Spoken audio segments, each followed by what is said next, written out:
वन्दे बोधमयं नित्यं गुरुं शङ्कररूपिणं यमाश्रितो हि वक्रोऽपि चन्द्रः सर्वत्र वन्द्यते। भवानी शङ्करौ वन्दे श्रद्धा विश्वासरूपिणौ याभ्यां विना न पश्यन्ति सिद्धः स्वान्तः स्थमीश्वरौ।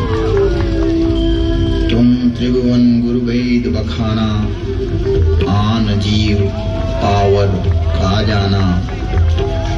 विश्वनाथ ममनाथ पुरारी त्रिभुवन महिमा विदित तुम्हारी, विदित तुम्हारी, विदित तुम्हारी।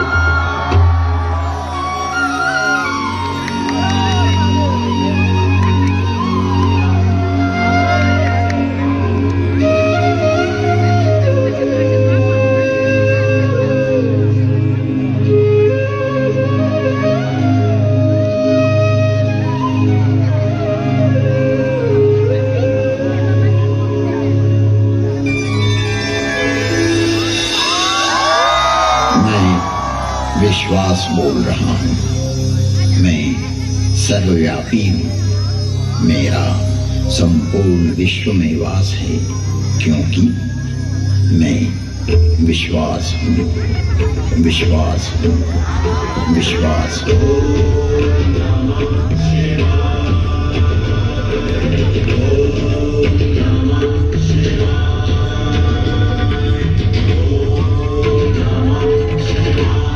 इस अंतहीन ब्रह्मांड में प्रचंड प्रलय करता एवं प्रलय नियंत्रक मैं ही हूँ। मेरा विज्ञान रूपी विधाता एवं विष्णु इतना विकसित, विस्तृत और व्यापक है, जो कि जीव मात्र की क्रिया, प्रतिक्रिया, विचार, सुविचार, कर्म, सुकर्म तथा जन्म जन्मांतरों की सारी चेष्टाएं इस प्रकाश पुंज में संरक्षित रखता है और फल सुफल का प्रतिफल यहीं से प्रादुर्भूत होकर परिणाम में परिवर्तित होता रहता है। मेरी इस संरचना में से किसी का कोई भी किया हुआ कर्म मिटाया नहीं जा सकता। जन्म हेतु सब कह पितु माता, कर्म शुभा शुभ दे विधाता। जन्म का कारण तो माता पिता ही होते हैं, लेकिन शुभ और अशुभ कर्मों का फल तो विधाता रूपी विज्ञान ही देता है। यही है उद्भव, पालन एवं विलय की प्रक्रिया। इस ब्रह्मांड का संचालन मेरा ज्योति स्वरूप लिंग स्वतः ही संचालित करता रहता है। यहाँ एक स्पष्टता आवश्यक है कि पुरुष नपुंसक नारी वा जीव चराचर कोई, सर्वभाव भज कपट तजी, मोहि परम प्रिय सोई। इस चराचर जगत में व्याप्त जीव मात्र, चाहे वो पुल्लिंग हो, स्त्रीलिंग हो, नपुंसकलिंग हो, यह चराचर जगत में किसी का भी प्रतीक हो, अर्थात किसी भी लिंग का जीव हो, कपट छोड़कर जो भी सर्वभाव से मुझे भजता है, वही मुझे परम प्रिय है। यहाँ लिंग का अभिप्राय श्रेणी, वर्ग, वर्ण, विभाग से है, किसी के प्रतीक से है, न कि कोई अंग विशेष। जग जो निपुण धरहि शरीरा, त्रियर्क योनियां जलचर, थलचर, नभचर जैसे पशु, पक्षी, कीट, ब्रह्म, मीन आदि आदि योनियों में प्राणी देह धारण करता है।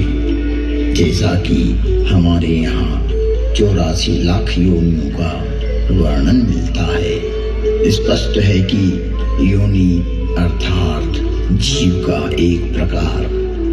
जगत में शिवलिंग एवं योनि को अंग विशेष के रूप में प्रचारित करना सनातन धर्म को प्रदूषित करने की कुचेष्टा है। शिवलिंग एक ज्योति का स्वरूप है।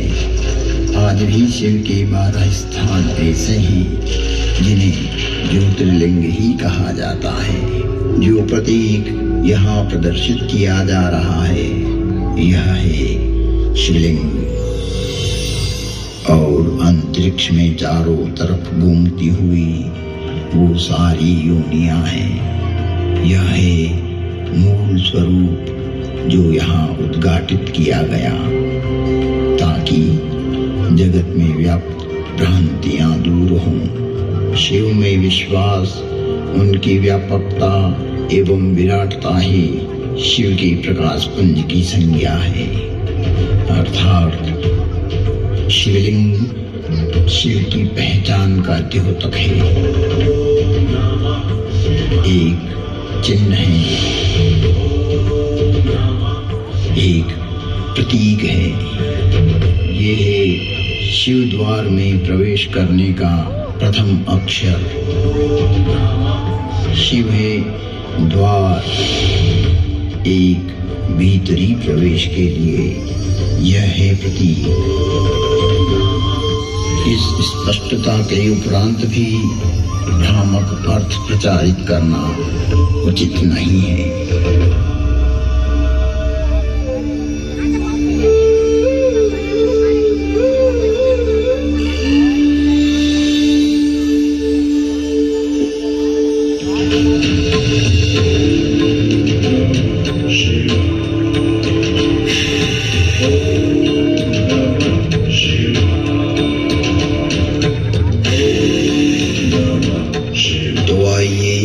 प्रवेश करते हैं एक कालातीत कथा में जिसकी काल गणना असंभव है।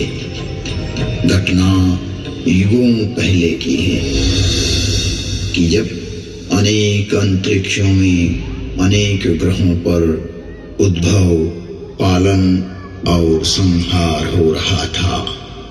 अर्थात कई सारी सृष्टियों का प्रादुर्भाव और विलय हो रहा था।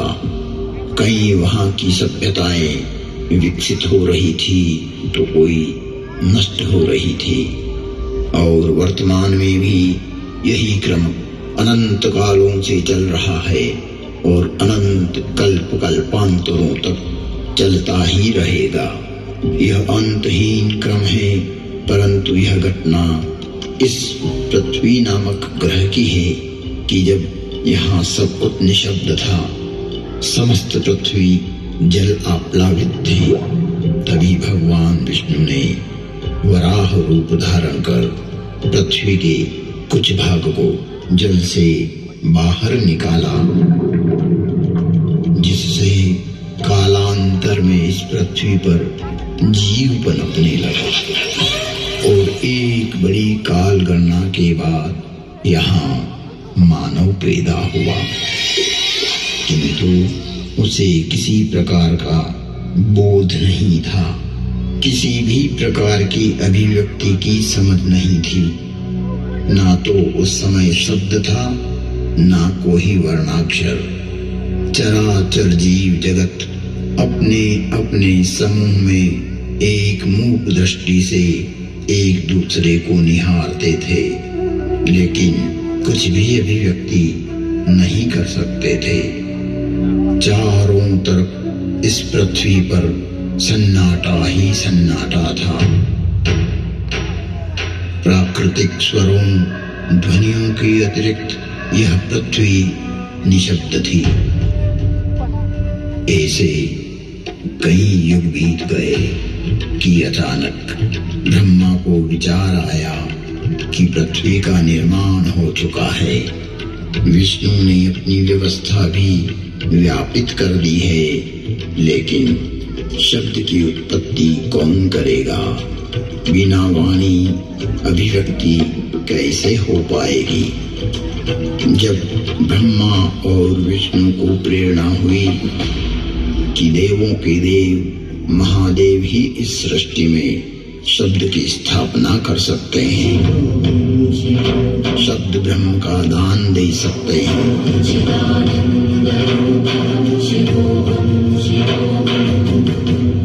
परंतु शिव का समय अधिकतर समाधि में ही व्यतीत होता था।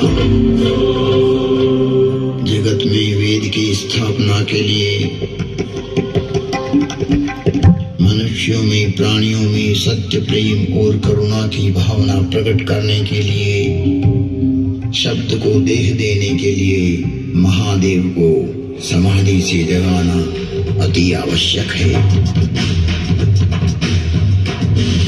जब ब्रह्मा विष्णु और सारे देवताओं ने महर्षि पाणिनि को प्रेरणा की कि वो महादेव को प्रसन्न कर जगत में शब्द प्रकट करने की प्रार्थना करें,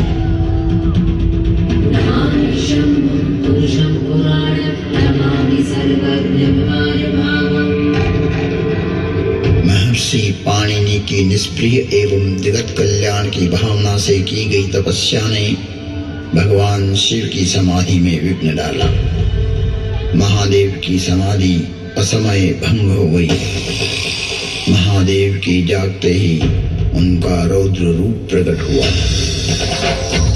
और उन्होंने अपना नाद शस्त्र डमरू उठाया और भयंकर तांडव करने लगे।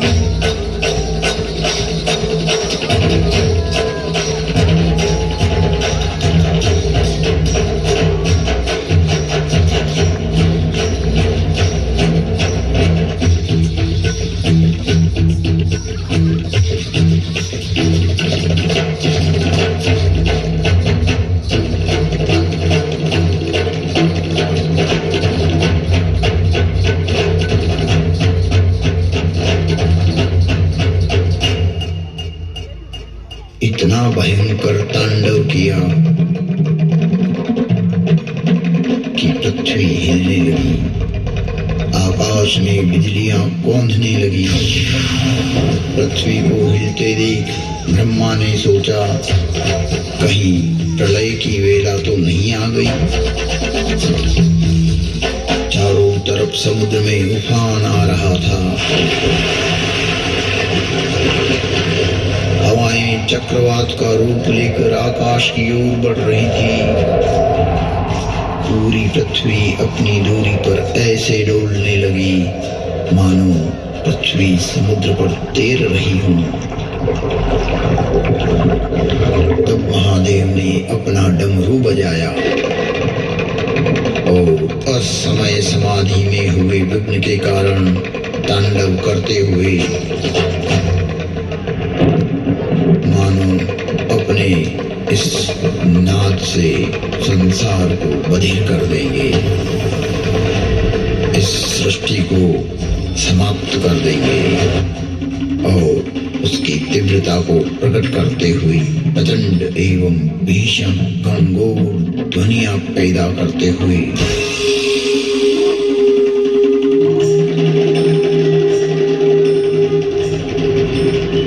उग्र एवं महिमामय भयंकर डमरुनाद किया, जिससे प्राणी मात्र की श्रवण इंद्रियां लुप्त हो गई। नाद इतना भयावह था कि प्राणी मात्र के कर्ण भेद हो गए। कुछ काल के लिए यह स्थिति बन गई। महादेव तांडव करते हुए अपने उग्र नाद वाद्य से कुछ ऐसी शाब्दिक रचना की जो आज इस भूमंडल पर शब्द और श्रवण का कारण है, जिसे महर्षि पाणिनि ने अवरुद्ध हुई अपनी श्रवण इंद्रियां पुनः जागृत होने पर शब्दों में पिरोया।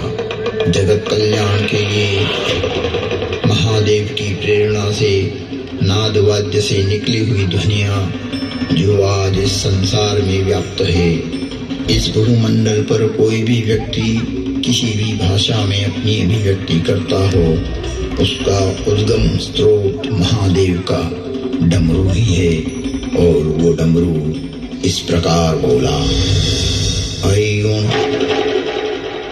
ऋल ऋक ऐं ऐऔच हयवरट लण यमगणनम जभय गणदश जब गणदश खपचटत चटतव कपय शशशर हल।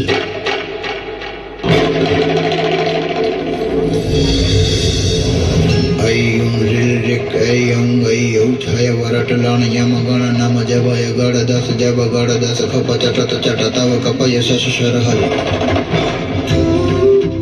यह था शिव का नाद शस्त्र से उत्पन्न हुआ शब्द व्याकरण। इससे शब्द की संरचना हुई और डमरू ने जिस प्रकार ये 14 शिव सूत्र परमात्मा शिव ने जगत को दिए, वो आज सभी की अभिव्यक्ति का कारण है। इति माहेश्वराणि सूत्राणि अनादि संज्ञार्थानि ऐसा मंत्या इतः हकारादि स्वकार उच्चारणार्थ लण मध्य तत्संज्ञकः। शिव के नाद तांडव के बाद संज्ञा, संधि, ओष्ठ, जिह्वा, कंठ, नासिका, पुल्लिंग, स्त्रीलिंग, नपुंसकलिंग आदि आदि वर्णों की उत्पत्ति के स्थान तय हुए। वाणी में व्यापकता आई, वाणी की श्रेणियां निर्धारित हुई, वर्ण का लिंग तय हुआ। मुख और नासिका से एक साथ उच्चारित होने वाले वर्णों की उत्पत्ति हुई, जो लघु सिद्धांत कौमुदी में संक्षिप्त रूप से वर्णित है, जिसका विस्तार सिद्धांत कौमुदी में प्रतिपादित हुआ है, जिसे हम अल्प समय में अभिव्यक्त नहीं कर सकते। शिव के निनाद तांडव के उपरांत महर्षि पाणिनि ने शब्द की रचना की और अक्षर को रूप देने के लिए प्रथम प्रार्थना की। नत्वां सरस्वतीं देवीं शुद्धां गुण्यां करोम्यहं पाणिनीय प्रवेशाय लघु सिद्धांत कौमुदी। महर्षि पाणिनि ने विनय कर लघु सिद्धांत कौमुदी की रचना की, जो आज इस जगत में सर्व भाषाओं का मूल है, जो कि सनातन है, शाश्वत है। नृत्यावसाने नटराजराजः ननाद ढक्वां नवपञ्चवारं उद्वर्तु कामादि सनकादि सिद्धैः एतद्विमर्शैः शिवशत्रुजालम्। तुम त्रिभुवन गुरु वेद बखाना, आन जीव पावर का जाना, विश्वनाथ ममनाथ पुरा।